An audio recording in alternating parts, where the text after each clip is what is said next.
오늘 한 90분 정도 저하고 이제 얘기를 나누는 과정에서 사상이 의학이라는 게 뭔가, 그리고 그 체질을 안다는 게 나한테 얼마나 유익한 것인가, 그리고 나도 내 체질이 뭔지 좀 알고 싶다. 이런 정도의 이 의심이 좀 생길 수 있으면 아마 거기에 목표를 두고 제가 이 강연을 좀 해보도록 하겠습니다. 한 15년, 한 20년 정도 된 것 같습니다. 제가 이제 처음에 청담동에 개원을 했었는데 그때 고향 분이 한 분 올라오셨어요. 그분은 한 10여 년 이상 속병 때문에 이제 속병과 관련된 거는 안 알아보신 게 없는 분이세요. 소화불량부터 시작해가지고 위염, 위궤양, 그 다음에 뭐 설사, 과민성 대장 증상. 이 속이 너무 안 좋으셔가지고 그런저런 이제 고생을 하다가 그 당시에 이제 유행했던 게 알로에 요법이었습니다. 알로에가 속병을 고친다라는 말들이 이제 나오기 시작하고 이 사람이 이제 알로에를 먹기 시작을 했어요. 알로에를 먹다 보니까 한 3개월 정도 먹다가 이분이 위에 천공이라는 건 구멍이 뚫린 겁니다. 그래가지고 응급 상황이죠. 이 119 불러서 응급실에 이제 실려가셨던 분인데 그분하고 이제 나눈 대화가 이제 어떤 건가 하면 요게 이제 알로에입니다. 제가 물어봤어요. 알로에 드시면서 이 천공이 생길 정도면 굉장히 그 전에 이 전조 증상들이 나타난단 말이에요. 불편한 게 없으셨냐고 그랬더니 그 환자분 한 얘기가 불편한 게 많았다 그래요. 설사도 하고 속도 더부룩하고. 근데 제가 또 물어봤어요. 그러면 그 속이 불편하면 그만 드시면 되지 왜 드셨습니까? 라고 물어봤더니 그 사람도 이제 자기가 속이 불편하니까 그 알로에 파는 사람한테 물어봤어요. 이런 현상이 생겼는데 이걸 더 먹어야 되냐. 근데 그 판 사람 얘기가 뭐냐면 그건 명현 반응입니다. 라고 얘기를 했대요. 그래서 이 몸에 있는 독소가 해결이 되는 과정에서 생길 수 있는 문제이기 때문에 조금만 더 드시면 그런 명현 반응 없어지고 속이 편해질 겁니다. 라는 얘기를 듣고 계속 드셨다는 겁니다. 그리고는 이제 계속 드시다가 그 사단이 난 거죠. 이런 얘기 많이 들으시죠? 어떤 음식이나 식품을 먹다가 불편한 몸의 증상, 주로 이제 소화기 증상으로 많이 나타나고, 뭐 감기 몸살이나 몸살기 같은 걸로도 나타나는 경우가 있는데, 그게 듣기 좋은 얘기로 이제 명현 반응이라는 표현을 씁니다. 또 하나 사례를 더 들어보면, 알로에하고 요건 최근의 얘기입니다. 서재걸 박사 해독 주스 많이 들어보셨죠? 이분 거의 뭐 웬만한 인기 연예인 못지않은 인기를 누리고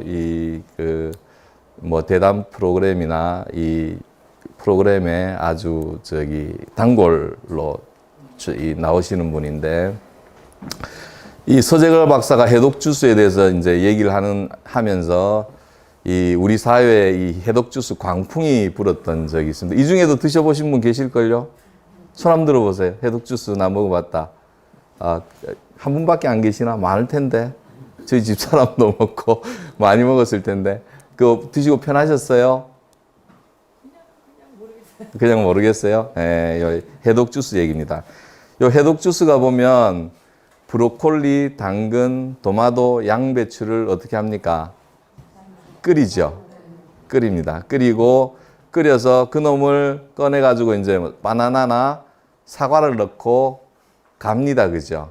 갈아가지고 이제 이걸 먹는 건데, 요 해독 주스는 사실은 우리나라에 유행하기 전에 미국 사회에서 굉장히 많이 썼던 식품 중에 하나입니다. 암 환자를 대상으로 해서 암 환자들이 흡수가 잘 안 되니까, 이 영양 불균형도 생기고, 그래서 암 환자들용으로 사용했던 이 보조식품 중에 하나죠. 요 해독 주스를 이제 유행을 하면서 인터넷에 이건 많이 회자되는 얘기를 하나 끌어와 봤습니다. 서재걸 박사 해독 주스에 대해서 이 몇 가지 효과가 있어요. 대표적인 게 디톡스입니다. 몸에 있는 독소를 빼주고, 그 다음에 그러다 보니까 다이어트에도 도움이 되고, 독소를 빼는 방식이 이제 변비 같은 것도 해결을 해주면서, 그러다 보니까 어떻게 되냐면 피부도 뽀사시해지고, 피로감도 없어지고.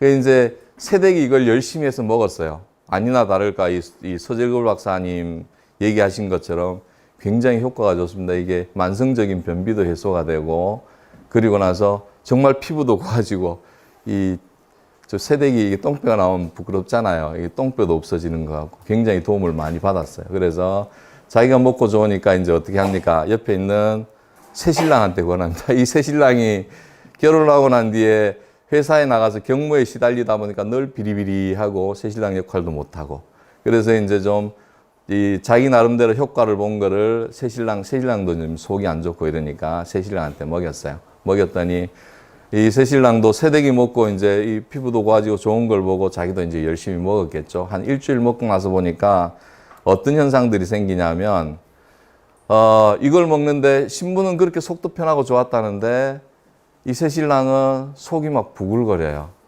그래서 갑자기 설사도 나기도 시작하고 이 피곤한 게 없어졌는데 몸이 더 찌뿌둥해지고 속이 불편하니까 당연히 이 피로도도 쌓이고 문제가 해결되는 게 아니고 더 가중이 되는 거예요. 그래서 뭐 색시가 주는 거니까 안 먹는다 할 수는 없고 이제 이 투덜댔죠. 여보 나는 이거 먹으니까 속도 불편하고 안 좋아. 그래서 이제 새댁이 그 사람들한테 주워 듣는 얘기를 합니다. 여보 그건 명현 반응이래. 열심히 먹으면 그것도 해결되고 당신도 나처럼 좋아질 거야 라고 얘기를 합니다. 그래서 이 먹으라는 새댁하고 안 먹겠다는 새신랑 사이에서 이제 싸움이 난 겁니다. 왜 이제 이런 현상이 생기냐 하면, 자, 보십시오. 새댁의 입장에서는 자기가 먹고 나서 굉장히 좋았기 때문에 당연하게 신랑한테 권한 거죠. 근데 신랑 입장에서는 그게 안 맞았던 겁니다. 왜 이런 현상이 나는, 오늘 두 가지 일화 속에 사실은 제가 오늘 하려는 이 얘기에 핵심적인 내용이 들어있습니다. 자, 한번 보실게요. 앞에 봤던 알로에입니다. 요 알로에는 한방명어로 노회라는 한약재입니다. 저희들도 임상에서 굉장히 많이 쓰는 약재 중에 하나예요. 많이 쓰는 약재 중에 하나인데 이 노회가 하는 역할이 뭐냐 하면 사작용이라는 거는 변을 뚫어주는 역할을 합니다. 그리고 열을 내려주는 역할을 하고 요 과정 속에서 생길 수 있는 두통이나 복통이나 소화장애, 피부질환, 변비 굉장히 많이 쓰는 약재 중에 하나입니다. 근데 문제는 뭐냐면 요 알로에라는 약은 누구한테나 좋은 게 아니고요. 이 알로에는 성질이 굉장히 찹니다. 성질이 굉장히 차기 때문에 속이 냉한 사람들한테는 이걸 먹으면 효과보다는 부작용이 더 커지는 약이에요. 굉장히 성질이 강한 약입니다. 실제로 알로에하고 대척점에 있는 약이 여러분들 사약으로 쓰는 약 중에 부자초 이런 약 아시죠? 옛날 사극에 많이 나오지 않습니까? 부자는 굉장히 대열한 약이고 이 알로에는 굉장히 대한한 약입니다. 그렇게 대척점에 있는 약이라고 생각을 하시면 이해하시기가 편하실 거예요. 그러면 이 처음에 앞에서 얘기했던 저희 고향 분이 먹었던 그분은 속이 굉장히 냉한 분이셨던 거예요. 그러니까 속에 열이 많은 사람한테는 이 알로에가 정말 위궤양도 치료할 수 있는 좋은 약인데 속이 냉하신 분들한테는 그런 오래 복용을 하면 위장장애뿐만 아니라 위천공이 생길 정도로 위험한 약이 될 수가 있는 거죠. 그 다음에 두 번째 나왔던 해독주스입니다. 이 해독주스는 우리가 야채나 과일을 먹는 거는 생으로 먹는 게 상식이죠. 비타민C를 보존하기 위해서 생걸로 먹는 게 상식인데 이 해독주스는 그 상식을 깨버린 겁니다. 비타민C를 포기하는 대신에 끓임으로 인해서 그 야채나 과일이 가질 수 있는 이 흡수력을 극대화시켜낸 겁니다. 그래서 이 소화력이 약한 암 환자들한테 썼던 건데 희한하게도 이 해독주스에 나왔던 브로콜리, 당근, 도마도, 양배추, 그 다음에 바나나, 사과 이거는 희한하게도 사상의학적으로 봤을 때 태양인, 소양인들 음식으로만 구성이 돼 있어요. 아주 희한합니다. 그러니까 그 얘기는 뭐냐면 속에 열이 많은 양인들한테 도움이 되는 음식들로만 구성이 되어 있다는 뜻이에요. 저는 사실은 서재걸 박사님 폄하하려고 하는 얘기는 아닙니다. 저도 서재걸 박사님 굉장히 존경하는 분 중에 한 분이거든요. 사실은 양의학을 하면서도 그렇게 열려있는 분이 사실은 흔치가 않아요. 그래서 하나의 음식이 몸에 들어갔을 때 어떤 역할을 하는가라는 문제는 뭐냐 하면 그 음식이 맞는 궁합이 있다는 거죠. 그게 바로 체질이라고 얘기를 하는 겁니다. 체질이라고 얘기를 하는 거고요. 자, 여기 음식 먹는 방법 세 가지라는 그 얘기를 좀 해볼까 하는데, 우리가 음식을 먹는, 원장님 음식이 뭐 먹는 방법이 세 가지가 있습니까? 그 입으로 먹는 거죠. 근데 우리 그런 얘기가 눈으로 먼저 먹고, 아니 코로 먼저 먹는다고 얘기를 해요. 먼저 먹고 눈으로 먹고 입으로 먹는다. 그런 표현은 이제 한간에서 많이 하는 얘기인데, 저는 좀 다른 얘기로 음식을 먹는 방법에 제가 사상의학적으로 얘기하는 세 가지는 뭐냐면, 첫 번째는 머리로 먹는 방식입니다. 머리로 먹는 방식. 이게 무슨 얘기인가 하면, 앞에 있던 새댁이나 그 고향분처럼 알로에가 위장병에 좋다더라. 이건 머리로 먹는 방식입니다. 해독 주스가 디톡스에 좋아. 이건 머리로 먹는 방식이에요. 우리는 주로 현대의 많은 사람들이 음식을 먹을 때 머리로 먹습니다. 누가 뭐 인진숙이라는 게 있는데 이게 간병에 좋아. 그러면 간이 안 좋은 사람들은 그걸 먹으려고 합니다. 이건 머리로 먹는 방식이에요. 무슨 얘기를 하고 싶은가 하면, 어떤 특정한 음식이나 약이 누구한테 좋다더라라는 거는 그 사람한테 좋았던 겁니다. 그걸 반드시 기억을 하셔야 됩니다. 나는 알로에를 먹고 디톡스가 되고 똥배가 해결이 되고 변이 소통이 되고, 이건 그 세대한테 좋았던 거지 신랑한테 좋았던 건 아니라는 얘기예요. 그래서 우리가 건강식품을 바라볼 때, 사실 우리가 건강식품이라는 건 이름도 그렇지만 건강하기 위해서 먹는 거 아닙니까? 그죠? 건강하기 위해서 먹는 건데, 예를 들어서 홍삼을 먹으면 기운이 나, 피로도 해소가 되고, 그거는 그 홍삼을 먹고 기운이 해소가 되고 피로가 해소가 됐다는 그 사람한테 좋은 음식이라는 거지, 나한테 그 홍삼이 좋을 건가라는 건 다른 문제라는 얘기입니다. 무슨 얘기인지 아시겠죠?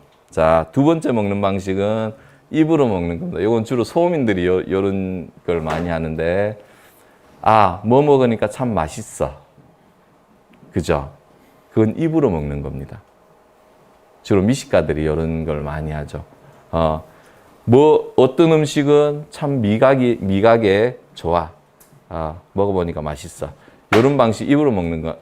앞에 두 개 얘기한 거는 이렇게 먹으면 안 된다는 얘기를 하려는 거겠죠. 그럼 어떻게 먹어야 되느냐?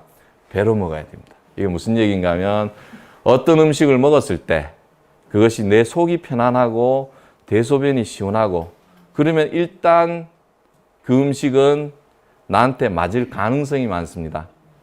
원장님 왜 맞을 가능성이라고 얘기를 합니까? 원장님 얘기하려면 속이 편하면 맞는 음식이라고 얘기 안 하고 왜 맞는 가능성이라고 얘기를 할까요? 그건 이유가 있습니다. 이유가 있는 게 뭐냐면, 왜 우리가 젊은 사람들은 모래를 씹어도 소화가 잘 된다고 얘기를 하죠. 그래서 속이 튼튼한 사람들은, 위장이 튼튼한 사람들은 사실 어떤 음식을 먹어도 속이 편안하거든요. 근데 그 음식이 속이 편안하다고 해서 계속 복용을 했을 경우에 시간이 경과해서는 문제가 생길 소지도 있기 때문에, 일단은 속이 편하면 그 사람한테 맞을 가능성이 있다라고 제가 이제 여운을 좀 남긴 겁니다. 그건 조금 이따 다시 얘기를 하기로 하고요. 이제 여기 굉장히 많은 음식들, 제가 이제 인터넷에서 찾을 수 있는 거는 많이 나열을 해봤는데, 알로에, 감자요법, 울금, 한 번씩은 놔보신 거죠? 오가피, 홍삼, 포도요법, 고혈압의 커피요법. 사실 커피를 먹으면 혈압을 떨어뜨린다라는 논문들도 많이 나와 있습니다, 실제로. 근데 역으로 실제로는 커피를 먹으면 혈압을 올리는 사람들도 있어요. 우리 사회에서 저염식을, 혈압이 있으면 저염식을 해야 된다라고 얘기를 하죠. 그거는 우리 사회의 당연한 상식처럼 되어 있습니다. 근데 사실은 이것도 아직도 논쟁이 되고 있는 내용입니다. 이 하버드 대하고 예일대 의대 사이에서 나트륨이 이 소금이 성인병을 유발하냐 안 유발하냐는 아직까지도 논쟁이 되고 있는 내용이고요. 그게 몇 년 전에 실제로는 이 인간의 DNA 유전인자 중에서 염분 친화도라는 게 있어가지고 소금이 문제를 일으키는 사람도 있고 일으키지 않는 사람도 있다라는 이론이 나타나기 시작을 했어요. 그리고 몇 년 전인가 이 동국대에 제가 정확하게 기억은 안 났는데 이 혈관 심계내과 쪽을 전공하는 박사님 한 분이 이걸 실제로 실험을 했어요. 소금을 가지고서 임상 시험을 했는데 그걸 통해서 실제로 소금이 성인병에 도움이 되는 사람도 있고 아닌 사람도 있다더라 라는 걸 발표를 하신 적이 실제로 있으세요. 그게 한 절반 정도 되더라. 근데 이 얘기를 사실은 사상의학을 창시하신 이재만 선생님은 100년 전에 했던 얘기예요. 소금이 도움이 되는 체질이 있다.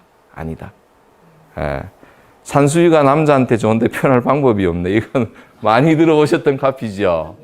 많이 들어보셨던 거예요. 실제로는 산수유가 이제 정력과 관련되어 있는 문제인데 이 산수유는 남자들보다 여자들한테 더 좋습니다. 그것도 좀 얘기를 할 텐데 왜냐하면 산수유는 이 정을 보호하는 역할이 큰데 소양인이란 체질에 도움이 되는 음식이에요. 근데 실제로 보면 이 양인 체질이 여성분들이 너무 많습니다. 제가 임상에서 겪어봤을 때. 그래서 산수유가 남자한테 좋은데 이런 표현은 좀 조심해야 될 표현 중에 하나입니다.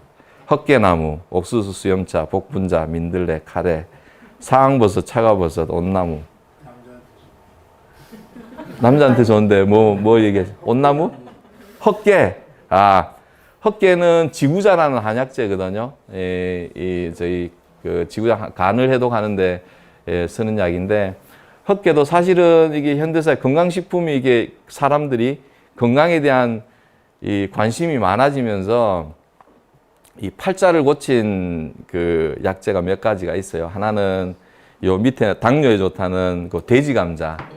이 시골에서 사신 분들, 저도 이제 고향이 이 총골짜기인데 이 시골에서 사신 분들은 돼지 감자 아실 겁니다. 이건 돼지 감자는 흔해 빠져가지고 사람은 먹지도 않던 거거든요. 좀 돼지한테 이게 사료로 좋기 때문에 돼지 감자라고 얘기를 하는 건데 돼지 감자가 촌사람들 원래 우리말로 뚱딴지라고 하거든요. 근데 이 세상을 잘 만나가지고 당뇨가 이제 워낙 많아진 그런 세상이 되고 이 사람들이 이 건강식품에 관심이 많다 보니까 이 몸값이 엄청 올랐죠. 이 돼지 감자가 완전 팔자를 고쳤습니다. 참 뚱딴지 같은 일인데 돼지 감자도 그 당뇨에 누구한테나 좋은 건 아니고요. 돼지 감자는 사상의학적으로 태음인이란 체질의 좋은 음식으로 저희들이 분류를 합니다. 다른 체질에 이걸 드셨을 때는 사실 큰 도움이 안 됩니다. 문제가 더 생길 수도 있고요.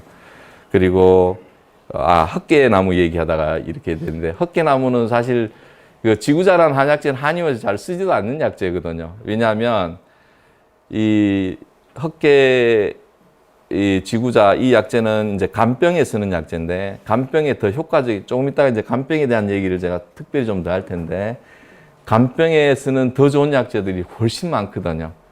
근데 이제 이 헛개나무는 이 아이디어인 것 같아요. 헛개나무 음료가 완전 데이트를 한번 쳤지 않습니까? 이 현대인들이 스트레스도 많고 이 음주 상황도 많고 그러다 보니까 결국은 이 차두리 선전처럼 간 때문이야 결국은 그런 카피 하나로 이 헛개나무도 팔자 고친 그런 약재 중에 하나입니다. 정말 여기 쓰인 것처럼 드라마의 멋진 대사 한마디 또는 이 어떤 멋진 카피송 하나가 사람들이 건강에 대한 관심이 많아진 사회가 되다 보니까 한번 어떤 특정 음식이 건강식품이 뭐에 좋다더라라는 얘기가 나오기 시작을 하면 세상은 그 음식으로 도배가 되는 그런 세상에 나와 있습니다. 근데 이거는 정말 양날의 칼 같은 겁니다. 왜냐하면 이걸로 인해서 반드시 효과를 보는 사람이 있고 피해를 보는 사람이 있게 돼 있거든요. 아까 얘기했던 알로에를 복용한 그 사람처럼 또는 그 새신랑처럼 반드시 손해를 보는 사람이 있게 돼 있습니다. 오늘은 이런 것에 대한 눈을 어떻게 튀어볼까라는 게 사실은 이재만 선생님이 사상의학을 창시했던 큰 이유 중에 하나거든요. 내 건강은 내가 지킨다 라는 그런 겁니다. 자, 여기서 재밌는 얘기를 하나 하려고 합니다. 뭐냐면 저희 실험 통계의 맹점이라고 얘기를 해놨는데 자, 한번 보시겠습니다. 서양 의학에서 하는 또는 서양 통계학에서 하는 실험은 대개가 이런 식입니다. A라는 특정 물질이 B라는 질환에 효과가 있다. 가설을 세웁니다. 이거는 사실은 다국적 기업의 이해관계하고도 좀 관련이 있을 수 있습니다. 예를 들어서 커피가, 가설을 제가 하나 세워볼게요. 커피가 고혈압에 효과가 있다. 그러면 그걸 뒷받침하는 논문들을 막 이게 용역을 줍니다. 만들어내게 되죠. 그러면서 대개의 실험 결과는 거의 정해져 있습니다. 커피라는 걸 가지고 쥐실험부터 합니다. 쥐실험, 토끼 실험, 그 다음에 원숭이 실험, 그 다음에 인간, 뭐 이렇게 하겠죠. 실험을 하는 과정에서 반드시 결론은 대개는 이 범주를 벗어나지 않습니다. 커피라는 걸 실험을 해봤더니 고혈압에 효과가 있는 그룹이 뭐 한 50%, 그리고 한 30%는 그저 그렇고 20%는 경미한 부작용이 있고 10%는 심한 부작용이 있더라. 대개는 이런 결론들이 나게 돼 있습니다. 여기 뭐 논문들을 한번 들춰보시면 대부분의 실험들은 이렇게 돼 있습니다. 그러면 결론을 냅니다. 아, 커피는 고혈압에 효과가 있다 라고 결론을 내게 되죠. 그죠? 뭐 이 확실한 50%와 그저 그런 30%가 끌어모으면 과반수는 되니까 이런 결론을 냅니다. 근데 중요한 게 있습니다. 자, 한번 보십시오. 내가 커피를 마십니다. 고혈압이 있는데 내가 커피를 마셔요.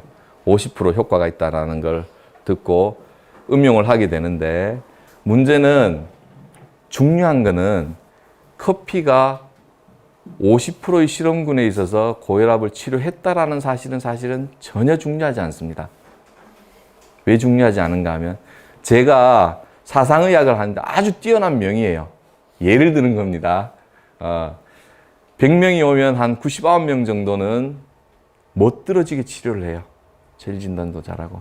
근데 인간인지라 선생님한테 오진을 해버렸어요. 근데 저한테는 오진율이 1%밖에 안 됩니다. 그죠? 근데 선생님한테는 어떻게 됩니까?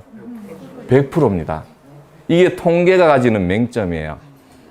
무슨 얘기인가 하면, 어떤 음식이나 약물이 어떤 질환에 효과가 있다라고 하는 것은 몇 프로가 효과가 있다. 가능성은 많을 수는 있죠. 이 퍼센트가 커지면. 근데 그걸 먹는 나의 입장에서는 더 중요한 게 뭡니까? 내가 효과가 있는 50%에 속해 있는가? 그렇지 않으면 부작용이 있는 10%에 속해 있는가? 이게 먹는 나에게 있어서는 훨씬 더 중요한 문제입니다. 그렇죠? 훨씬 더 중요한 문제거든요. 이 문제에 대한 해답을 내리신 게 이 사상의학을 창시하신 동무 이재마 선생입니다. 아주 대단한 분이시죠. 사실은 여기에 이제 이 강의에 대해서 홍보를 하면서 주역의 태극설에 기초한 이 의학의 혁명이라고 얘기했는데, 정말 이건 패러다임의 전환이거든요. 혁명과 같은 일입니다. 이게 일본의 지난번에 노벨상을 받으셨던 그분, 내가 함자는 기억이 안 나는데 그런 얘기를 하신 적이 있거든요.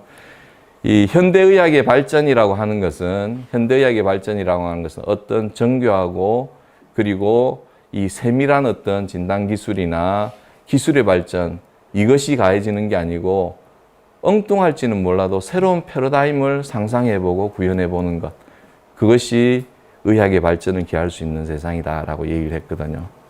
그런 패러다임의 전환을 만들어내신 겁니다, 이분이. 자, 이제 사상의학에 대한 얘기를 좀 해볼까 합니다. 앞에서 얘기했던 건 사실은 서론이고요. 서론이지만 그 속에는 사상의학이 이재마 선생이 창시하셨던 사상의학의 핵심적인 내용들이 사실은 다 들어있습니다. 그걸 이제 조금은 그래도 이제 이 강연을 한다고 썼으니까 좀 한자도 섞어가면서 좀 있어비라고 좀 부원해서 하는 얘기일 뿐입니다, 이거는.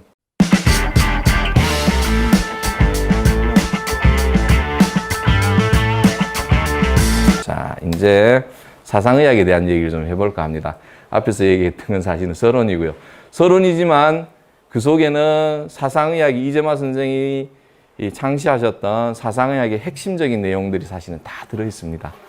그걸 이제 조금은 그래도 이제 이 강연을 한다고 썼으니까 좀 한자도 섞어가면서 좀 있어비라고 좀 부원해서 하는 얘기일 뿐입니다, 이거는. 자, 한국의 한의학을 세계 무대에 나가면 세계에서는 한국 한의학을 사실은 중국 한의학의 아류처럼 취급을 합니다. 그 뭐 우리 국력하고도 관련이 있겠지만은 한의학의 종주국이 중국이기 때문에 그런 이유도 있을 겁니다. 근데 한국의 한의학이 세계 시장에 나갔을 때 중국 한의학과는 다른 독자적인 전통을 가지고 있다는 걸 인정받는 게 딱 두 가지가 있습니다. 하나는 뭐냐면 사상의학의 전통이고요. 중국 의학을 저희들은 정치의학이라고 얘기를 합니다. 증상에 맞춰서 이렇게 접근해 나가고 약을 써가는 정치의학이라고 얘기를 하고, 한국의 한의학은 체질의학이라고 얘기를 하는데, 그거는 사실은 동의보감에서부터 그 전통이 이제 이어져 내려왔습니다. 이 동의보감의 책 서편부터 보면은 중국 한의학의 이 어떤 이 서술 방식과는 다른 얘기들로 시작을 합니다. 정, 기, 신 이렇게 해서 이제 인체를 구성하고 있는 물질들이 무엇인가라는 것들부터 시작을 해서 얘기가 전개돼 나가거든요.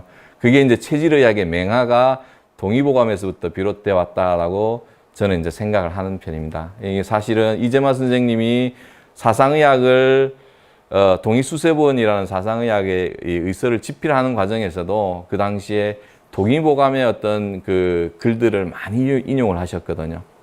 그런 흔적들이 많이 보입니다. 근데 이 동양의학, 동양학문의 전통은 사실은 음양오행이라는 이 어떤 그거는 존재론이자 이 세계관이자 인식론이기도 한데, 이 음양오행의 체계와 사상의학은 단절돼 있다라고 의학을 하는 사람도 많이 생각을 했어요. 그 이유는 뭐냐 하면 이 이재마 선생이 쓰셨던 동의수세본이라는 책에 보면 음양오행이라는 얘기가 한마디도 안 나오거든요. 그래서 그 전통과는 단절이 돼 있다라고 생각을 하는데 실제로는 그렇지가 않습니다. 그거는 이제 지금은 문헌을 통해서도 이제 많이 나타나는데,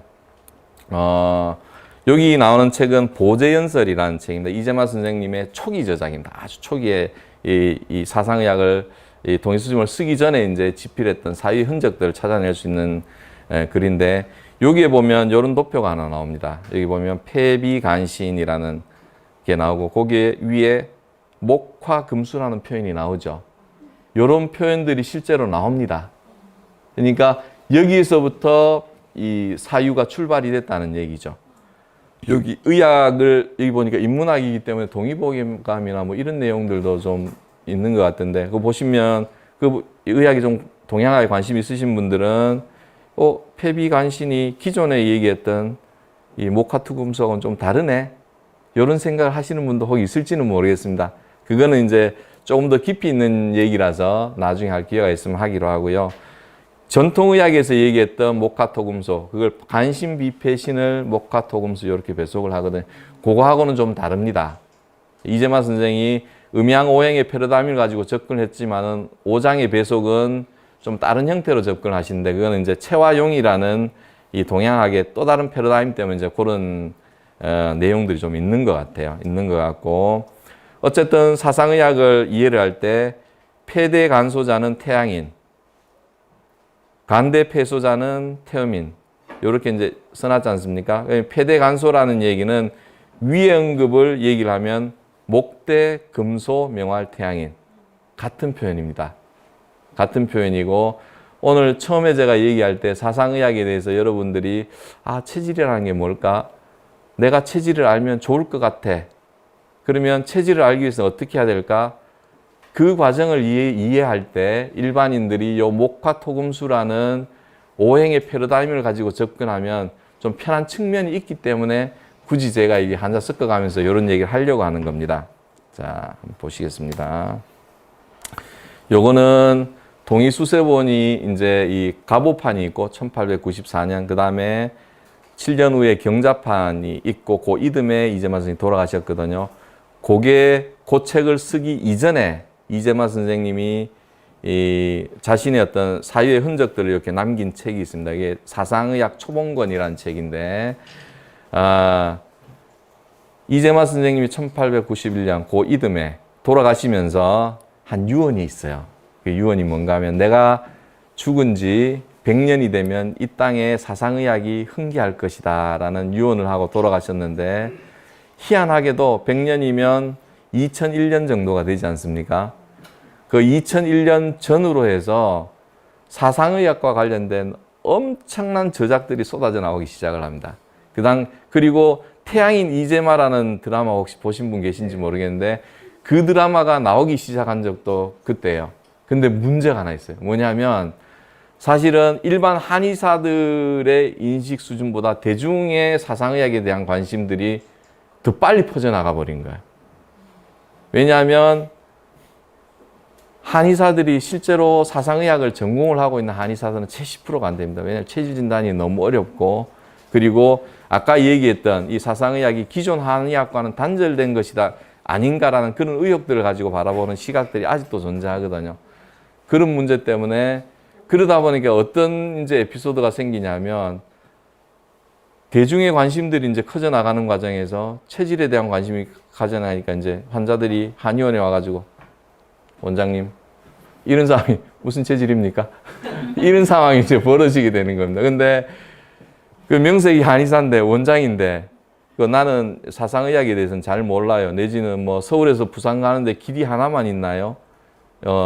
다른 상한론이나 동의보감이나 다른 어떤 이 뛰어난 한의학적인 패러다임도 많은데 저는 그렇게 접근할 수 있습니다라고 얘기를 하면 좋은데 이 한의사 체면도 있고 네, 제가 보기엔 어떤 체질인 것 같습니다. 그러다 보니까 이제 환자 입장에서는 이런 상황이 벌어집니다. 와가지고 원장님 저 집에 가니까 저를 소음이라 그랬어요. 저 집에 가니까 소양이라 그러는데 원장님은 뭐라고 진단하시겠습니까? 이런 참 이 안타까운 상황들이 생기게 되는 겁니다. 생기게 되는데 그 당시에 2001년 그 이재마 선생 사후 100주년 행사를 준비를 하면서 해왔던 내용 중에 뭐냐면 여기 사상의학 초본권이란 요 책은 사실은 그 이전에 우리나라에 들어왔던 책입니다. 뭐냐면 조의학이라는 책 이름으로 부록으로 우리나라에 들어왔던 책이거든요. 이재마 선생님이 이제 함흥 사람이에요. 함흥 사람인데 이재마 선생 사후에 사상의학이 퍼져나가는 과정에서 이 사상의학이 연변적으로 넘어가서 이 사상의 흥기를 하게 됩니다. 그 연변에서 큰 사상의학 학파들을 형성을 하는데 그 학파들 중에 이제 김구익 선생이라는 아주 걸출하신 분이 또 한 분 계세요. 이 어른이 연변 땅에서 이제 사상의학을 막 이 부흥을 시키면서 이재마 선생 돌아가셨다는 소식을 듣고 제자를 이끌고 이제 이 함흥 땅을 찾습니다. 찾아가지고 이재마 선생 산소에 이제 참배를 하고 난 이후에 그 이재마 선생 제자 중에 이제 최병룡이라는 분이 계시는데 그 어른이 가지고 있던 이재마 선생 이 유작들을 가지고서 이제 이 필사를 해가지고 연변으로 들어가게 됩니다. 연변으로 들어가게 되고 그것이 이제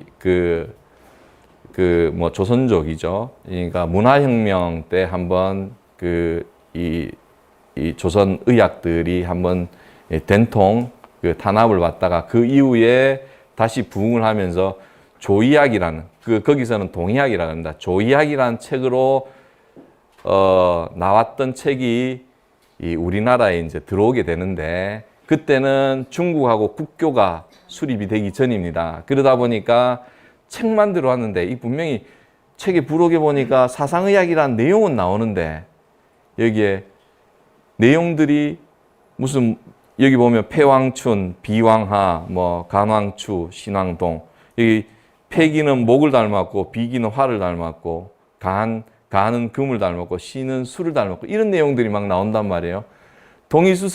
동의수세본이라는 이재마 선생의 유일한 책에는 없는 내용들이 나옵니다. 그러니까 어떻게 생각합니까? 이 후학들, 이 사상의학을 연구했던 사람들조차도 이 책은 이재마 선생님 책이 아니야 하고 이렇게 내쳐버렸던 책입니다. 이 책이.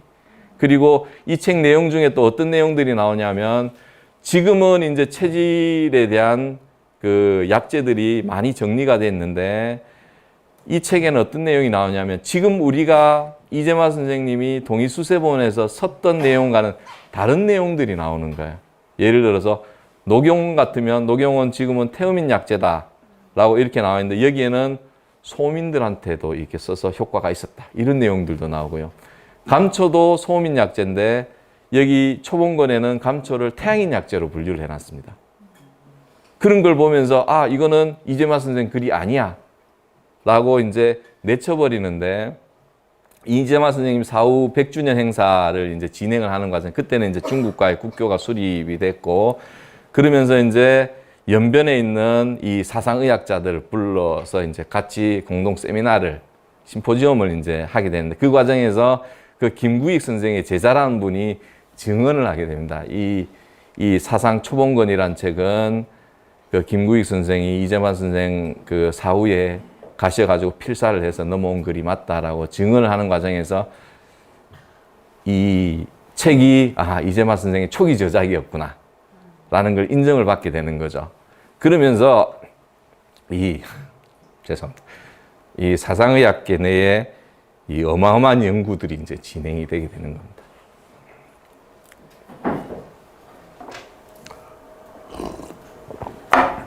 그래서 이제 우리가 생각을 좀 해보면, 어떤 하나의 학설이 나오기 위해서는 그 처음부터 완성된 학설이 나올 수는 없습니다. 그죠? 그 생각의 맹아들이 이어져 나오면서 점점점 완성이 돼 나가고, 사실은 사상의학은 아직도 진행형이거든요. 아직도 진행형이고, 초기에 이재마 선생의 이 글들을 이제 이 사상의학 초본권, 아까 같은 보제연설, 그 다음에 갑오판, 경자판, 이런 글들을 쭉 이어져 연구에 나오는 과정에서 이재마 선생의 사유의 흐름들이 처음에 어떻게 시작이 돼서 어떻게 진행이 돼 왔는가를 우리가 찾아 나갈 수 있게 되는 거죠. 그러면서 앞으로는 어떻게 연구가 돼야 되겠구나라는 생각들도 하게 되고, 그 이재마 선생의 사후 100주년 행사 준비하는 과정에서 또 걸출한 이 서적이 하나 나오는 게 뭐냐면,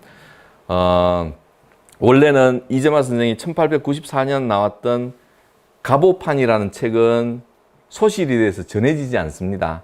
경자판도 없고, 그 이후에 나왔던 책이 이제 지금 나와 있는데, 그 당시에 이재마 선생의 증손쯤 되는 분이 이 월남을 하면서 갖고 있던 책 중에 두루마리로 된 책 중에 갑오판은 없는데, 갑오판하고 경자판을 비교하는 책이 그 당시에 나오게 된 거예요.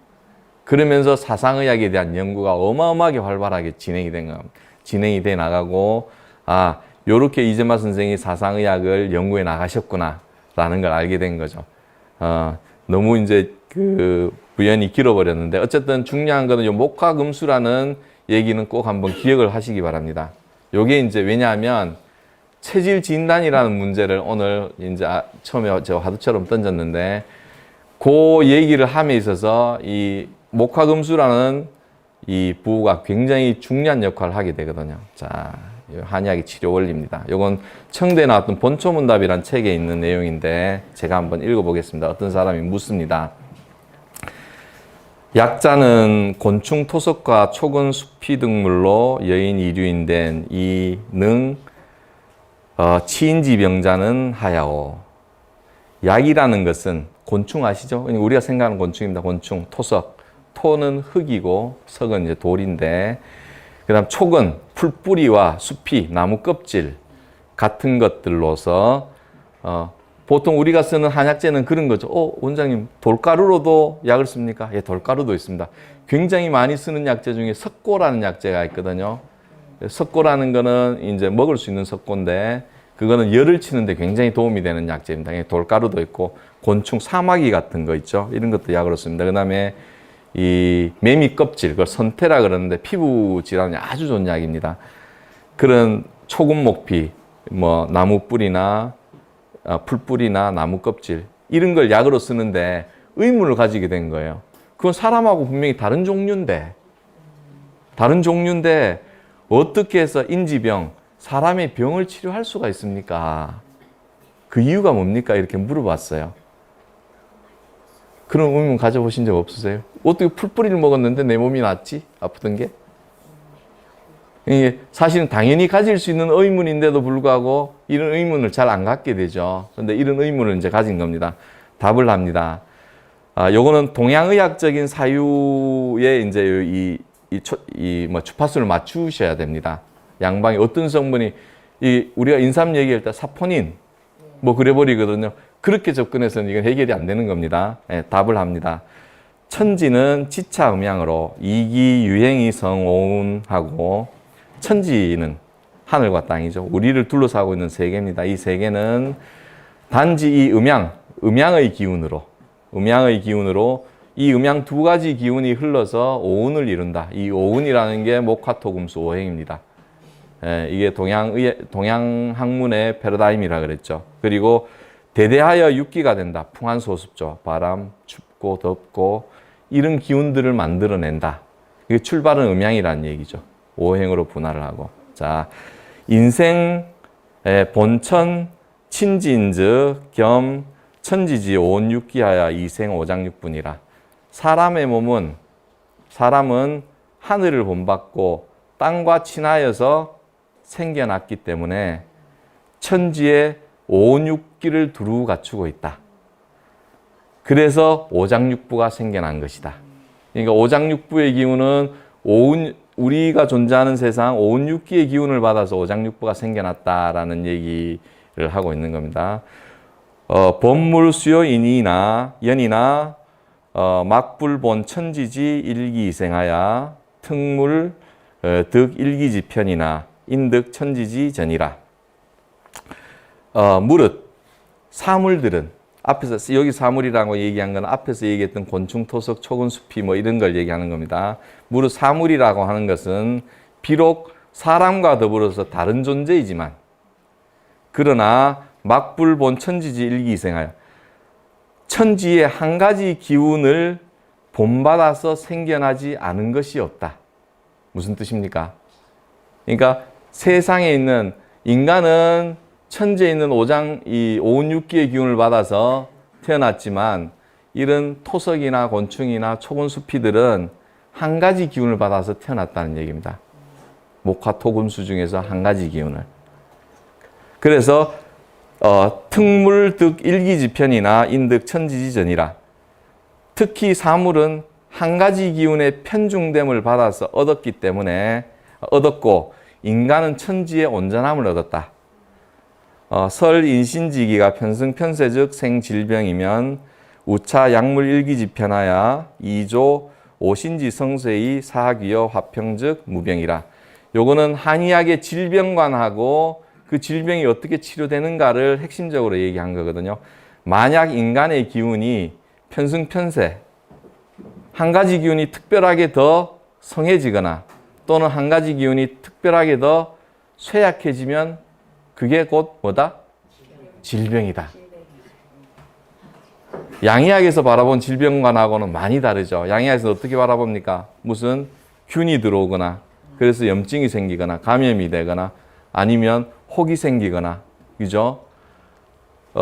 이런 것들을 질병으로 이해를 하는데 한의학의 질병과는 어떻다?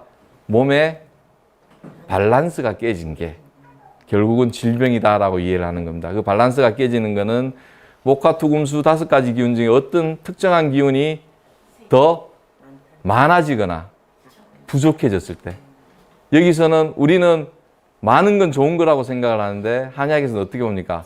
많은 것도 문제, 부족한 것도 문제라고 보는 거예요. 그러면 그 많고 부족한 기운을 어떻게 하자? 자연에 있는 특정 기운을 취해가지고 성한 거는 누르고 부족한 걸 채운다. 이게 결국 치료라는 얘기입니다. 이게 한의학에서 바라본 인체를 바라보는 가장 큰 차이 중에 하나가 이겁니다. 자, 그렇게 되면 보십시오. 조오신지 성세, 그러니까 몸이 가지고 있는 성하고 세한 것을 조화롭게 만들어서 사기와 화평즉 무병이니라. 화평한 상태로 돌아가면 그것이 곧 병이 없는 상태이다. 이렇게 얘기하고 있는 거거든요. 자, 개가물지 음양하야 이 변화 인신지 음양야니 고로 신농 이약 치병하니라. 대저 사물의 음양의 기운을 빌어서 몸 안에 있는 음양의 기운, 성하고 쇠약한 것을 변화시켜서 바로잡는 것. 이것이 신농시, 중국의 이제 이 신화 속에 나오는 인물이죠. 이 신농이 약으로서 병을 치료한 원리다. 이렇게 얘기를 하고 있는 겁니다. 자, 그러면 인간은 요걸 근거로 했을 때 인간은 천지자연의 온전한 기운, 목화토금수, 온전한 기운을 다 갖고 있어요. 그러면 이 사상의학을 얘기하는데 앞에는 목화금수 얘기하다가 왜 갑자기 이 얘기를 하느냐. 그 얘기는 뭐냐면 인간은 온전한 기운을 가지고 있지만 그 중에 치우친 기운들이 몸속에 존재한다는 얘기입니다. 그게 체질이라는 얘기고. 예를 들어서 아까 앞에서 태양인은 목대금소라 그랬지 않습니까? 폐대간소 또는 목대금소 이런 표현을 쓴다 그러는데 목의 기운이 과하고 금의 기운이 약하다는 얘기죠. 약하다는 얘기인데 건강한 상태는 이 상대적인 불균형 속에 인체가 존재하지만 그것이 그나마 상대적인 밸런스를 갖추고 있기 때문에 건강 상태를 유지할 수가 있는데 그것이 목대금소라는 상황은 뭐냐면 목이 더 커지기가 쉽고 금이 더 작아지기가 상대적인 상대적인 균형이라고 얘기한 건 뭐냐면 목이 더 커지기가 쉽고 금이 더 작아지기가 쉬운 상태가 태양인이다라고 얘기를 하는 겁니다. 그리고 그건 또 하나는 뭐냐면 인체에서 목이 큰 요소 폐대간소 그러는데 폐가 이렇게 들여다 보입니까? 안 보이잖아요. 간이 작은 게 들여다 보이면 안 보이거든요. 근데 그것이 겉으로 드러날 때 몸에 드러날 때 목이 큰 것이 체형이든 기세든 이렇게 드러나게 돼 있다는 겁니다. 그걸 가지고서 뭘 한다? 체질 진단을 하게 되는 겁니다. 이해하셨죠?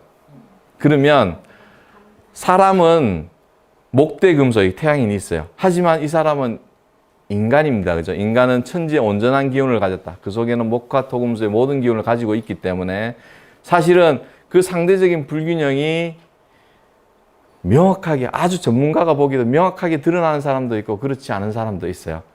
그러다 보니까 체질 진단이 어렵습니다. 이게 혈액 샘플을 딱 뽑아서 딱 떨어뜨리면 이 사람은 태양, 이 사람은 태음, 이 사람은 소음 이렇게 할 수 있으면 좋은데 아직은 그럴 수 있는 방법이 없어요. 그러다 보니까 별의별 방법이 다 동원이 됩니다. 이게 무슨 오링 테스트 해보신 분 있어요? 뭔가를 짚고 오링 테스트를 해서 이게 힘이 세지니까 당신 태양인. 그런 거 믿으시면 안 됩니다. 일단 체질 진단이라고 얘기했을 때는 이재마 선생님이 하셨던 그 방식에 입각해서 어렵지만 그렇게 가는 게 가장 정확한 겁니다. 어떻게 이재마 선생님이 그럼 체질 진단을 하라고 했느냐? 그 얘기를 제가 할 겁니다. 할 거. 그리고 누구나 다 이거 할 수 있으면 저 같은 사람은 어떻게 먹고 삽니까? 그죠? 농담이고요. 어쨌든 그 얘기를 좀 해보려고 합니다. 자, 앞에서 제가 본초문답의 얘기를 하면서 어떤 것은 세상에 나와 있는 짐승이나 초금 목피들은 목화, 토금수 5가지 기운 중에서 특정한 한 가지 기운이 치우쳐 있다 그랬죠. 그러면 그거는 보면 쉬울 거 아닙니까? 그죠? 인간은 여러 가지가 섞여 있으니까 잘 분간이 힘든데 짐승들이나 풀들이나 이런 걸 보면 특정한 기운이 한 가지로 치우쳐 있으니까 이해하기가 더 쉬울 거란 말이에요. 그래서 저희들은 짐승을 보면서 저것이 어떤 기운일까? 그걸 이제 받아들이는 훈련을 합니다. 훈련을 하고 그렇게 해서 사람을 보면 더 쉽거든요. 자, 이제 그 얘기를 좀 하려고 합니다. 한번 보시겠습니다. 자, 요거는 이제 앞서 얘기했던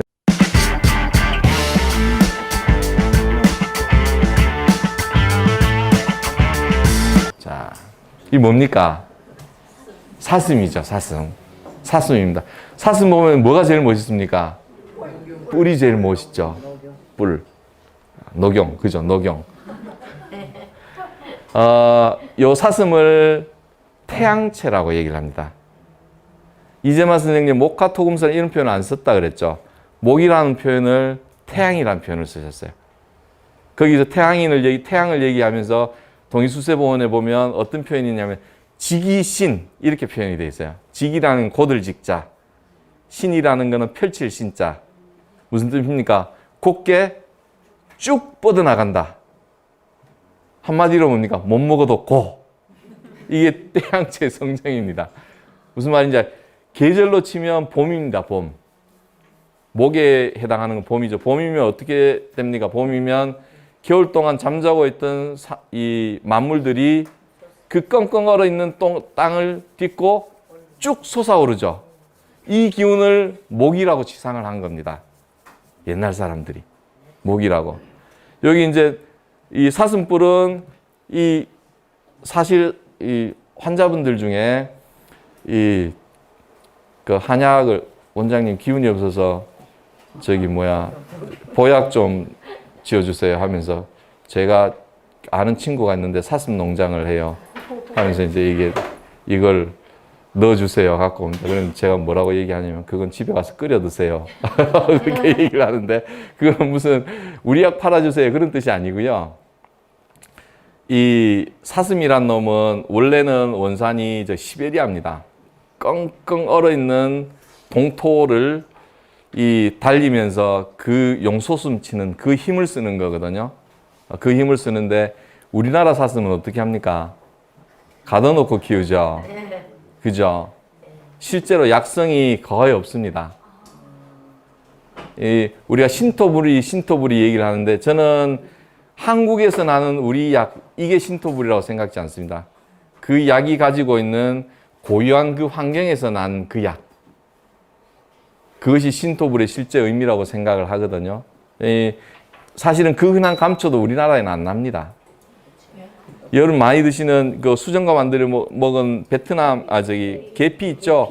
계피도 우리나라에서 안 납니다. 아예 생산이 안 됩니다.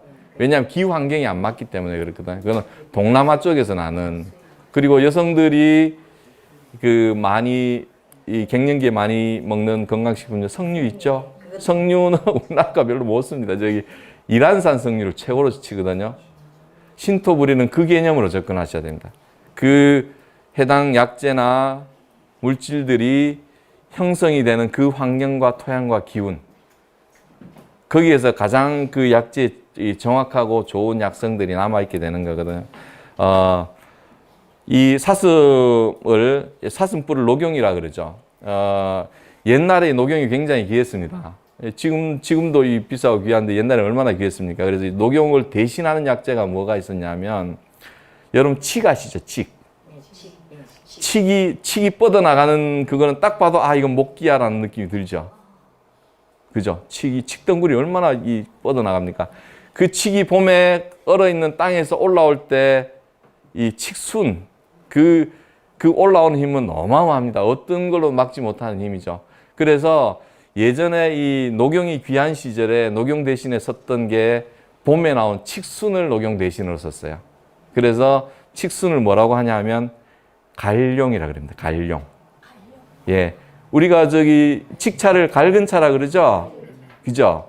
그 칡순을 갈룡이라는 이름을 써요.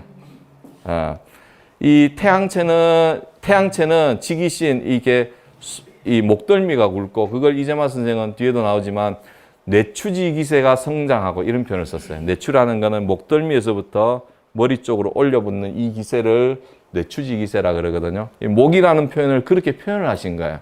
뇌추지 기세가 성장하고 요위지 입세가 고약하다. 고약한 거는 외로울 고자 약할 약자. 그러니까 허리의 기운이 약하다.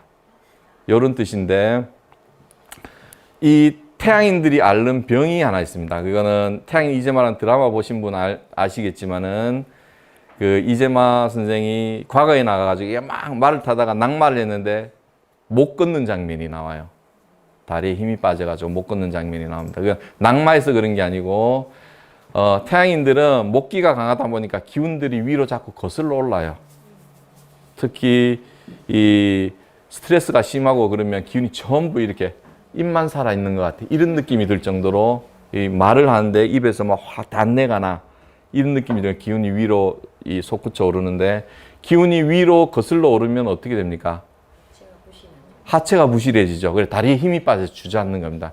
그런 병을 해역이라 그래요. 해역. 다리가 풀려서 못 걷는다. 그 다음에 음식물은 어떻게 됩니까? 내려가야 되죠. 음식물은 내려가야 되는데, 태양인들이 목기가 치성해져서 생기는 병 중에 얼격이라는 병이 있어요. 그것도 드라마 태양인 이재마 보신 분은 기억나실지 모르겠는데, 얼격이라는 건 음식물이 내려가질 못하고 계속 거슬러 올라오는 겁니다. 막 거품을 물고. 그러면 연상되는 동물 없습니까? 소. 광우병소. 맞습니다. 그러니까 광우병소를 사상의학을 하는 저 같은 경우에는 이렇게 해석을 합니다. 광우병소는 소는 뭘 먹어야 됩니까? 풀을 먹어야 되죠. 풀을 먹어야 됩니다. 소도 사슴과 마찬가지로 태양체입니다. 태양체이기 때문에 목기가 지성하기 때문에 어떤 체질의 음식이다? 목이 부족한 사람들의 음식일 거 아닙니까? 그죠? 금이 과하고 목이 부족한 사람들.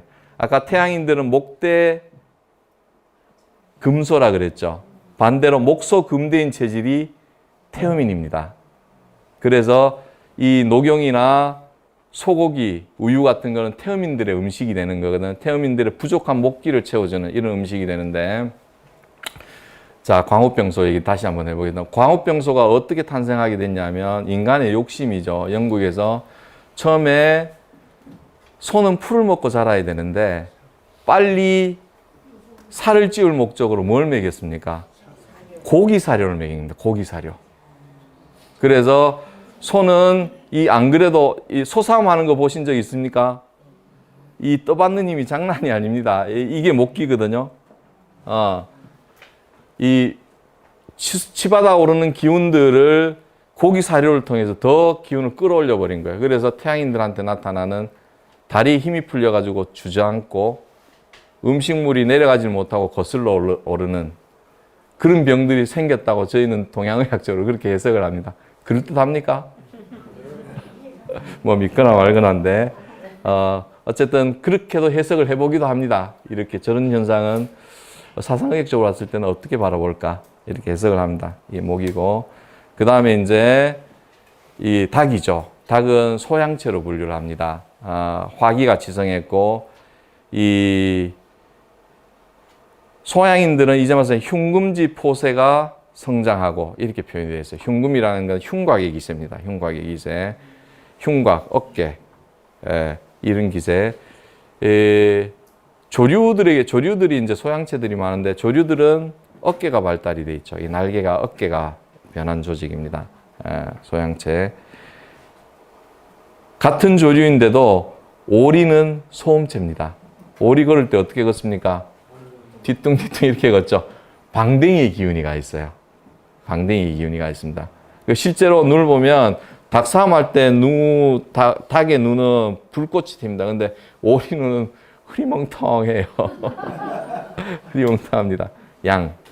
요거는 태음체입니다.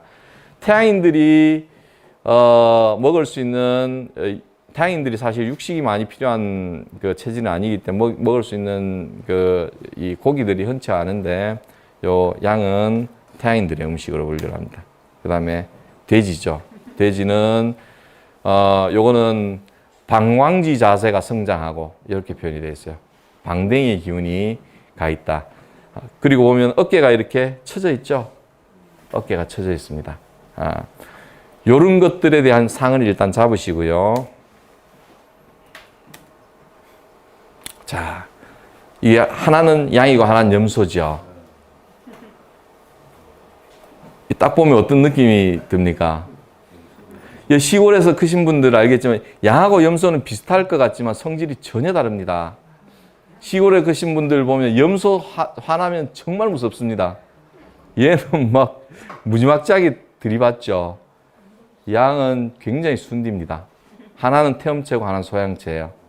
그러니까 같은 비슷하게 보여도 기운이 굉장히 다르다는 걸 보여드리기 위해서 이 사진을 갖고 와봤고요. 자, 여기 이제 체질 진단에 관한 얘기를 하려고 하는데 이재마 선생님이 동의수세본을 쓰시면서 체질 진단이 워낙 어려우니까 뒤쪽에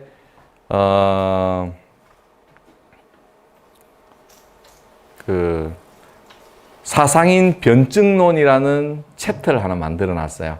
사상인을 어떻게 분석을 하는가, 분류를 하는가, 이런 얘기입니다. 그 얘기 중에 첫 번째 나온 얘기가 체형기상이라는 얘기예요. 여기 보면 앞에서 다 했던 얘기입니다. 자, 보십시오. 왼쪽부터 추나추동이나 목화금수는 같은 얘기라 그랬죠. 여기 제일 왼쪽에는 태양체, 사슴이죠. 그죠? 그 다음에 이건 독수리입니다. 좀 닭보다 좀 더 사납게 표현하려고 독수리. 그 다음에 태음체인 양. 여기 보면 그 밑에 태음인은 어떻게 나왔으면 체형기상 요위지입새가 성장하고 뇌추지기새가 고약하고 이 허리가 도람통처럼 생겼는데 실제로 뭐 이런 사람도 아니고 날씬한 사람도 있겠지만 요거는 허리에 기운이 가 있다 이런 뜻입니다. 옛날에 저희들이 사상의학을 가지고 막 얘기를 할 때 인사하는 방식에 대해서도 이 태음인들은 허리에 기세가 가 있기 때문에 허리가 잘 이렇게 안 숙여져요. 이 돌아보는 것도 잘 안 됩니다. 인사할 때 이런 사람들이 많아요. 목의 기세가 약하기 때문에 고개는 잘 굽는데 허리는 잘 안 굽죠. 앉을 때도 꼿꼿하게 앉는 경우가 그렇게 취상을 하는 겁니다. 요위지입새가 성장하고. 그러면 태양인들은 어떻게 인사할까요? 반드시 이렇다는 게 아니고 전형적인 경우를 얘기를 하는 겁니다. 태양인들은 그럼 반대겠죠. 허리는 잘 휘어지는데 공손한데 얼굴은 정말 건망진 그런 형태의 모습을 보이기가 쉽습니다. 실제로. 그러니까 기운이 그 사람의 일거수일투족을 규정을 하게 되는 거죠. 규정을 하게 되는 겁니다. 원장님 토는 뭡니까? 이게 아까 이제 오장육부 얘기할 중에 간신비폐신 중에 심장이 빠져 있죠. 심장이 빠져 있습니다. 심장을 전통의학에서는 화에다 배속을 합니다. 에너지, 동력 뭐 이런 느낌인데 사상의학에서는 토에다 배속을 합니다. 토. 심은 이 네 개의 장부 뒤에서 이 그 네 개의 장부를 지배한다. 토라는 거는 이 만물지모, 그러니까 돼지와 같아서 어머님과 같다 이런 표현을 쓰거든요. 그러니까 전체를 아우르는 이 베이스, 그런 의미로 토에다 배속을 하셨습니다. 이재만 선생님. 토진단법, 요거는 이제 체형기상 나오고 그 다음에 나오는 얘기들만 성질재간. 아까 이제 태양인은 지기신 뭐 이런 표현을 썼는데 그런 걸 얘기를 하는 겁니다. 이 목화금수라는 건 단순히 그 장부의 대소만을 얘기하는 게 아니고 그것으로 드러날 수 있는 성전까지도 포괄한 개념이에요. 포괄한 개념인데 예를 들어서 그건 이렇게 이해를 하시면 되죠. 봄이 되면 사물이 솟아오르죠. 이게 목의 기운입니다. 뭔가 못 먹어도 고 같은 그런 느낌들. 그걸 지기신이라는 표현을 썼다 그랬죠. 그 다음에 여름이 되면 어떻게 됩니까? 무성해지고 꽃을 피우죠. 화려해지고. 그죠? 그래서 소양체들은 사실은 눈 기운이, 이목비구 중에 눈 기운이 굉장히 발달이 되죠. 사물의 변화에 대해서 굉장히 민감하게 받아들이고 분위기 파악 잘하고 눈치 빠르고 이런 성정들이 드러나게 되는 겁니다. 어떤 뜻인지 아시겠죠? 그리고 그 봄, 여름, 가을, 겨울. 겨울이면 겨울, 이제 소음체인데 겨울이라고 하는 것은 만물이 깃드는 시기죠. 여름이 되면 이제 꽃이 피었다가 가을이 되면 결실을 맺고 겨울이 되면 군더더기는 다 떨어뜨리고 씨앗만을 남기죠. 그래서 이 소음인들의 성정은 뭔가 핵심을 파악하는 맛이 강하고 군더더기를 싫어하고 다 틀려도 이것만 맞으면 돼. 그리고 정교한 논리 체계를 가지게 되고 이런 성정들이 나타나게 되는 겁니다. 근데 이런 부분들은 사실은 우리가 후천적으로 또 직업에 의해서도 많이 달라질 수 있기 때문에 그 근원적인 성정을 파악하기는 사실은 쉽지는 않습니다. 이 많은 경험들이 필요하고요. 그 다음에 이제 소증이라는 건 뭐냐면 평소에 잘 드러나는 증상들. 예를 들어 소민들은 소화기가 약해 이런 표현 쓰죠. 실제로는 근데 그 말은 맞기도 하고 틀리기도 합니다. 실제로 임상에서 볼 때 위장병이나 소화기가 안 좋은 사람들은 소양인들이 더 많아요. 그럼 왜 그런가 하면 소음인들은 속이 원래 안 좋기 때문에 조금만 안 좋으면 조심하게 되거든요. 그죠? 소양인들은 원래 소화기가 기운이 강하기 때문에 함부로 돌려요. 그래서 문제가 커지는 경우들이 많아요. 그렇기 때문에 이것도 함부로 판단할 수 있는 건 아닙니다. 그리고 용모삭이라는 건 뭐냐? 풍기는 기운. 아까 제가 닭하고 오리의 눈빛 얘기한 적이 있죠. 사실은 저희가 이제 환자들이 와서 체질 진단을 하게 되면 체질 사진을 찍고 그것에 대해서 이제 이 판독을 하게 되는데 그 중에 제일 중요하게 보는 게 눈빛입니다. 아, 이거는 쳐다보는 눈빛인가 생각하는 눈빛인가. 잘 한번 생각해 보십시오. 그게 무슨 뜻인지. 그게 굉장히 중요합니다. 체질 분석을 할 때. 그리고 완실무병. 요거는 좀 기억할 필요가 있는 게 각각의 체질마다 장부대소가 다르기 때문에 건강 상태도 다르다라고 이렇게 나와 있어요. 소변왕다. 소변, 이건 소오줌 생각하시면 됩니다. 소오줌 얼마나 시원하게 많이 봅니까? 태양체의 건강 그거로 봤어요. 대변선통. 변을 시원하게 보는 것은 소양인들의 완실무병. 그 다음에 한액통창. 땀을 시원하게 내는 건 태음인들의 이 완실무병. 음식순환, 속이 편안한 것들은 소민들의 완실무병. 요러면 사실 큰 병은 없다라는 지표로 이제 일을 하셨는데 이것도 일반인들이 접근하기에는 참 쉽지는 않습니다. 자, 그러면 여러분들이 진단할 수 있는 내용들. 내가 어떤 체질인가. 최소한 뭐는 아닌 것 같다. 요런 걸 진단할 수 있는 기준들이 여기 나오는 겁니다. 자, 뭘 체크를 하셔야 되느냐. 제가 아까 99% 1% 얘기를 했죠. 제가 99%를 잘 진단하고 치료하는 명인데 불행하게도 선생님 오진을 해버렸어. 자, 내가 어디 가서 저 원장님이 나한테 소민이야. 그러면 여러분들은 어떻게 생각을, 일단 믿는 것도 중요하지만 한 번의 의심을 가지면 정말 소음일까? 라는 의심을 가질 필요가 있습니다. 그래야 큰 사고가 없습니다. 그런데 아무리 뛰어난 사람이라도 틀릴 가능성은 가지고 있거든. 저도 오랜 동안 이 사상의학을 하고 체질 진단을 했지만 환자를 치료할 때는 그런 여지는 남기고 치료를 합니다. 이게 우리 학문과 술법을 얘기를 하는데 학문의 세계는 100개 중에 90개가 틀려도 맞는 10개 갖고 우기고 밀고 나갈 수 있는 게 학문의 세계인데 술법의 세계는 그렇지가 않거든요. 99개가 맞아도 하나가 틀리면 그것으로 인해서 큰 문제가 생길 수 있는 게 술법의 세계입니다. 그래서 항상 내가 틀릴지도 몰라라는 여지를 갖고 환자를 접근해야 그래야 큰 사고가 없거든요. 그러면 그걸 어떻게 하느냐? 그러면 객관적이라는 게 어디 있습니까? 있습니다. 뭐냐면 내가 먹었던 음식이나 약 반응을 가지고서 확정을 짓게 되는 겁니다. 내가 어떤 질환을 치료할 때 이 사람한테 이 약을 썼어. 소민이라고 생각하고 소민약을 썼어. 그러면 그 약을 먹고 이 사람이 속도 편하고 변도 시원하고 그 다음에 내가 가지고 있던 뭐 불면증도 없어지고 그러면 이 사람은 소민이야라고 확정을 하게 되는 거거든요. 여러분들도 그렇게 하실 수 있어요. 어떤 음식을 먹었을 때 예를 들어서 이 원장님 진짜 명의라고 찾아갔는데 약을 먹었더니 갑자기 속이 부글거리고 설사를 해. 그러면 원장님한테 피드백을 주셔야 됩니다. 원장님이 이렇게 진단을 하고 약을 먹었는데 내 증상이 이래요. 근데 환자가 보는 거하고 의사가 보는 건 또 다릅니다. 예를 들어서 약이 맞아도 설사를 할 수는 있어요. 그건 일반인들은 일단은 약을 먼저 의심을 하게 되지만은 의사가 보기에는 이거는 약을 먹는 과정에서 다른 음식이 들어가서 생긴 거야. 또는 속에 체기가 있는데 체기가 뚫리느라고 하는 설사야. 당신 조금만 더 드시면 설사는 먹고 변이 다시 되지고 속이 편해질 겁니다. 이건 전문가이기 때문에 볼 수 있는 게 있거든. 그래서 반드시 약을 먹든 음식을 먹든 피드백을 주셔야 됩니다. 아시겠죠? 그래서 음식이나 약을 먹을 때 건강식품도 마찬가지예요. 먹었을 때 제일 먼저 속이 편안해야 됩니다. 속이 편안해야 되고 대소변이 시원해야 되고 그 다음에 다른 명현 반응은 그냥 듣기 좋으라고 한 얘기입니다. 다른 부작용들이 없어야 돼요. 요게 전제가 되는 겁니다.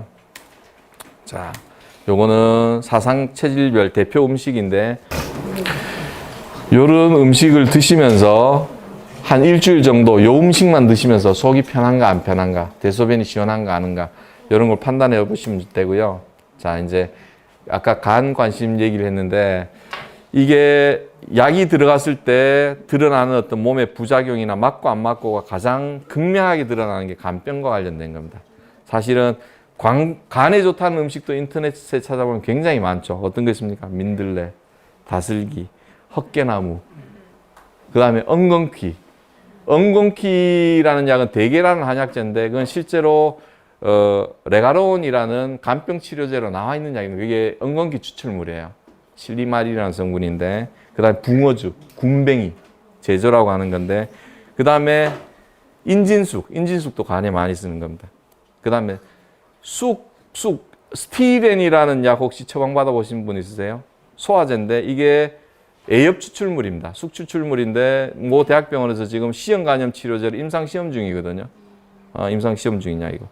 마늘 추출물 중에 간병 치료제가 있습니다. 실제로 펜넬이라는 약인데 이게 마늘 추출물이에요. 그 다음에 무슨 주겸 이런 여러 가지 약재들이 많은데 굉장히 조심해야 됩니다. 조심해야 되고 일 하나를 얘기를 하면 인진숙인데 고전에 한의학에서 굉장히 많이 쓰는 간병 치료제 소시오탕이라는 약이 있어요. 간병 치료제인데 거기 있는 시오라는 약재가 간병에 많이 쓰는 약인데 이 약을 일본에서도 한약이 있었습니다. 그 명치유신 이후에 한약이 이제 양방에 흡수되는 과정에서 양의사들이 간병이 소시오탕을 쓰게 되죠. 그 과정에서 여러 사람이 죽는 사고가 발생합니다. 뭐냐면 실제로는 시오가 간병에 많이 쓰는 약이거든요. 그게 이제 양의사들이 양의학의 논리로 접근을 한 거예요. 약이라는 것은 그 체질이나 증상에 따라서 같은 간병이라 할지라도 달리 접근이 돼야 되는데 그 얘기를 잠시 하려고 하는데 요 인진숙입니다. 인진숙은 예전에 이제 제가 그 청남동에 있을 때 제 환자 중에 한 분이 그 B형 만성 활동성 간염 환자였었는데 이분이 그 인터페론하고 라미부딘이라는 약이 있어요. 그걸 쓰다가 악성 바이러스가 생겼어요. 그러면 쓸 수 있는 약이 없어지거든요. 그래가지고 치료 오셨던 분인데 제가 요 인진숙을 이게 이제 인진을 많이 사용을 해가지고 이 만성 활동성 간염 치료했던 적이 있거든요. 이게 간병에 아주 좋은 약입니다. 근데 이 인진숙이 간악회지에 보면 양의사들이 만든 간악회지에 보면 중독성 간염 유발했던 물질로 올라 있어요. 그럼 양의사들이 없는 얘기를 하지는 않았겠죠. 그러니까 만성 활동성 간염 실제로 이 한약을 쓰는 과정에서 항체도 많이 생깁니다. 이게 효과가 좋은 사람이 있는 반면에 그 얘기는 두 가지 해석밖에 안 되지 않습니까? 실제로 치료된 사람이 있다면 이게 맞는 사람이 있고 안 맞는 사람이 있다는 뜻이잖아요. 그죠? 자, 그 다음에 또 하나는 많이 쓰는 간병에 이건 민간에서도 많이 쓰는 건 다슬기 즙에 간병에 많이 쓰죠. 요것도 이제 제가 겪었던 일인데 제 친구 중에 한 분이 성불의 출신인데 어머님이 간경화가 있으셨어요. 이 비형 간염이 심해져 간경화로 이제 전이됐던 경우인데 한 15년 정도 됐나 보는데 이분이 근데 환자들이 기본적으로 간병이 생기면 주변의 의사들부터 시작을 해가지고 한약 먹으면 간 나빠져라는 이 세뇌가 돼서 옵니다. 이 어른이 오셔가지고 진료를 하는데 이제 그분은 소양인이셨어요. 진료를 하는데 그 한약은 안 먹겠다고 안 오려는 걸 이제 딸내미가 친구니까 억지로 이제 어머니를 모시고 왔는데 한약은 절대 안 먹겠다는 거예요. 그러니까 제가 차 띄고 포 띄고 치료를 하라는 얘기인데 그 간병이 침 한두 번으로 나을 수도 없고 그래서 제가 고민을 하다가 그분 체질 진단을 하고 이걸 드시게 했어요. 이걸 드시게 했는데 그 어른이 정성이 아주 대단하신 분이에요. 이게 경동시장에 가가지고 매번 가서 다슬기를 이게 한 달씩 사가지고 그걸 꼬우면 아주 짙은 물이 나옵니다. 그거를 거의 한 10년을 드셨어요. 나중에 이제 그 친구한테 제가 들은 얘기가 이 간경화가 치료가 완치됐다고 이제 병원에서 얘기를 듣고 제가 인사를 한번 들은 적이 있는데 그렇게 좋은 약입니다. 근데 딱 소양인들한테만 효과가 있어요. 재밌는 얘기야. 붕어즙인데 요건 또 다른 환자 얘기인데 제 환자분 중에 이 B형 간염이 수직 감염이 되신 분이 그러니까 태어날 때부터 B형 간염이 있으셨던 분이 있는데 어딘가에서 이제 간병에 붕어즙이 좋다는 얘기를 듣고 붕어즙을 열심히 드셨어요. 그분은 소음인이셨는데 드시다가 중독성 간염으로 이 간 수치가 2,000까지 올라가가지고 병원에 입원했던 적이 있어요. 그분은 어떤 얘기로도 설득이 안 되고 절대 한약은 안 드십니다. 그런 일을 겪었기 때문에 그렇게 되거든요. 근데 붕어가 태양인들 간병에 굉장히 좋은 약 중에 하나입니다. 이게 붕어즙이 얼마나 같은 약이라도 얼마나 달라지는가라는 걸 아실 수 있죠. 근데 간병이 이 한약을 먹으면 간이 나빠진다. 저는 한의사지만 간이 나빠진다라는 얘기는 사실은 모든 약은 간이나 신장을 통해서 대사가 되기 때문에 이 어두운 면과 밝은 면이 반드시 있게 돼 있어요.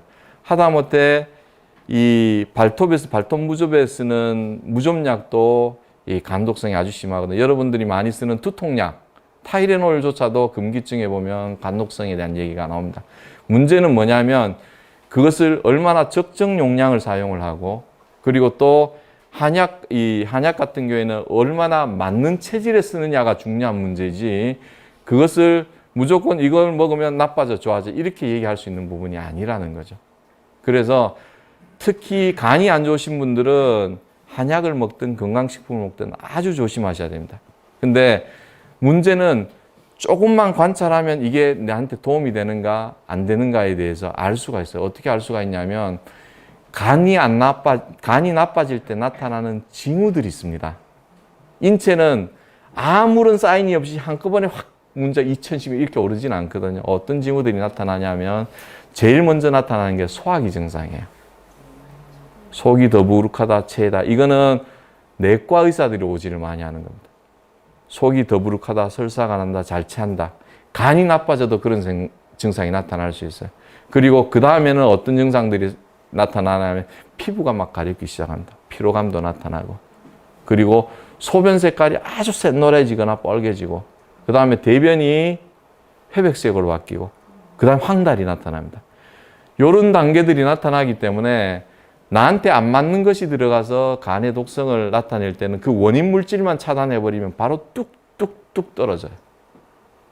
그건 어떤 것이든 양약이든 한약이든 아니면 다른 건강식품 다 마찬가지입니다. 그래서 내 몸이 드러내는 반응이나 아까 얘기했죠. 뭐가 어디에 좋다더라. 이것보다 더 중요한 게 뭐냐면 내 몸이 드러내는 반응을 존중을 해줘야 됩니다. 명현 반응이란 말이 현혹되시면 안 돼요. 아시겠죠? 자, 어떻게 먹어야 되느냐. 사실은 간이 안 좋으신 분들, 활동성은 이 간병에 대한 좋은 한약들이 굉장히 많거든요. 근데 간이 안 좋으신 분들은 특히 건강식품이든 뭐든 함부로 드시면 안 됩니다. 그거는 좋기보다는 나쁘기가 더 쉬워요. 무슨 반드시 전문 한의사의 조언을 구하고 드시는 게 맞습니다. 다른 뭐 소화기나 다른 문제들은 조금 틀려도 인간의 인체는 기본적으로 그걸 회복할 수 있는 버퍼가 있기 때문에 되돌리기가 쉬운데 간 문제만은 그렇지가 않아요. 그래서 반드시 그 전문 한의사의 조언을 듣고 드시는 게 좋고요. 또 하나는 더 중요한 건 뭐냐면 아까 얘기했던 내 몸이 드러내는 반응입니다. 저 아니라 어떤 한의사와 간병을 치료를 하더라도 한의사를 완전히 믿으시면 안 돼요. 저한테도 마찬가지입니다. 아까 제가 내 몸이 드러내는 객관적인 반응에 대해서 피드백을 주셔야 된다 그랬잖아요. 왜냐하면 한의사도 인간이거든. 신이 아니기 때문에 항상 다 맞더라도 나한테는 틀릴 수 있는 여지를 갖고 있습니다. 그렇기 때문에 그런 내 몸의 반응을 존중을 하고 그것에 대해 끊임없이 피드백을 하고 담당 주치와 소통을 하시는 게 굉장히 중요합니다. 굉장히 중요하고요. 자, 이것도 찍으셔야 될 것 같은데. 그죠?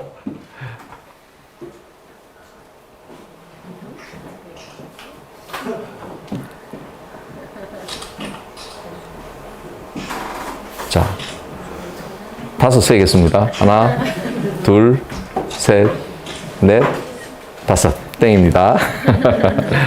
자, 또 나왔네요. 자, 대표 음식. 자, 요거 오늘 얘기한 것 중에 다 잊어버리셔도 요거는 꼭 기억을 하셔야 됩니다. 누구한테나 좋은 음식은 없다. 이거 음식은 뭐다? 머리로 먹는 게 아니고 배로 먹어야 된다. 그리고 음식이나 약은 반드시 그 체질에 맞는 궁합이 있다. 이것도 굉장히 중요합니다. 여러분 모두가 최소한 자기 몸에 대해서는 의사가 되실 수가 있어요. 내 몸이 전하는 객관적인 반응을 존중하자. 명현 반응이란 말에 현혹되시면 안 됩니다.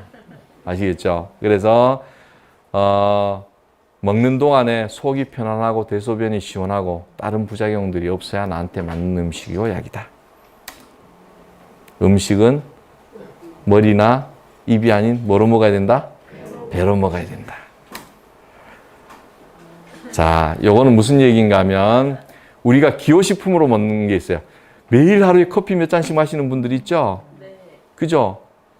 지금은 많이 없어졌지만 예전에 우유를 급식을 시켰잖아, 애들. 지금 많이 없어져요.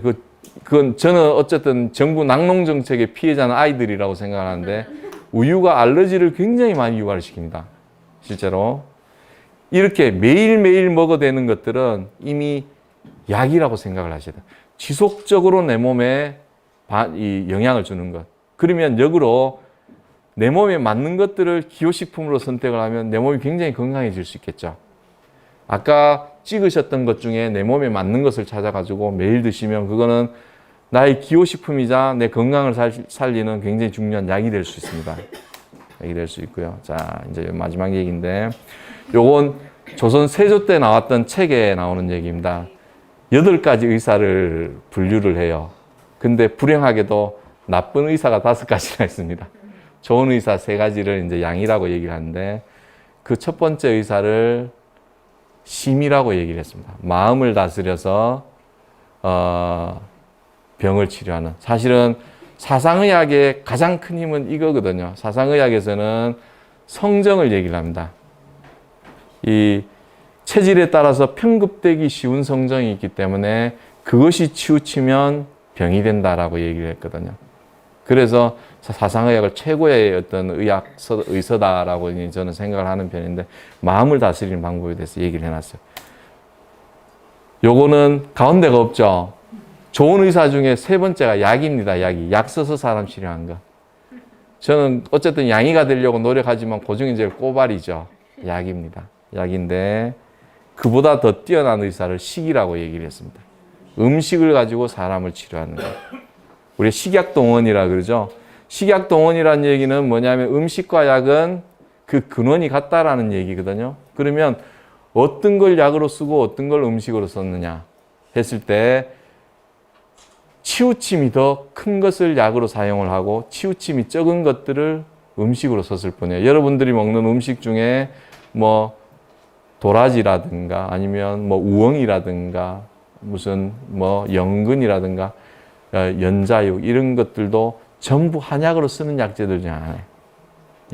그러면 그 얘기는 음식은 치우침이 작지만 이미 반복적으로 내 몸에 자극을 줄 때는 그건 이미 약의 반열에 속할 수 있다는 얘기거든요. 그래서 음식을 나한테 어떤 음식을 내가 지속적으로 섭취하는 게 나한테 더 도움이 될까? 이걸 우리가 사회생활 하면서 100% 지키는 건 사실 불가능합니다. 근데 내가 오늘 속이 안 편해. 그러면 내가 오늘 뭐 먹었지? 한번 반추해보고 그걸 좀 피하고 이런 것들만으로도 내 건강을 지키는 굉장히 큰 방법이 될 수 있다는 얘기입니다. 오늘 긴 시간 들어주셔서 감사합니다.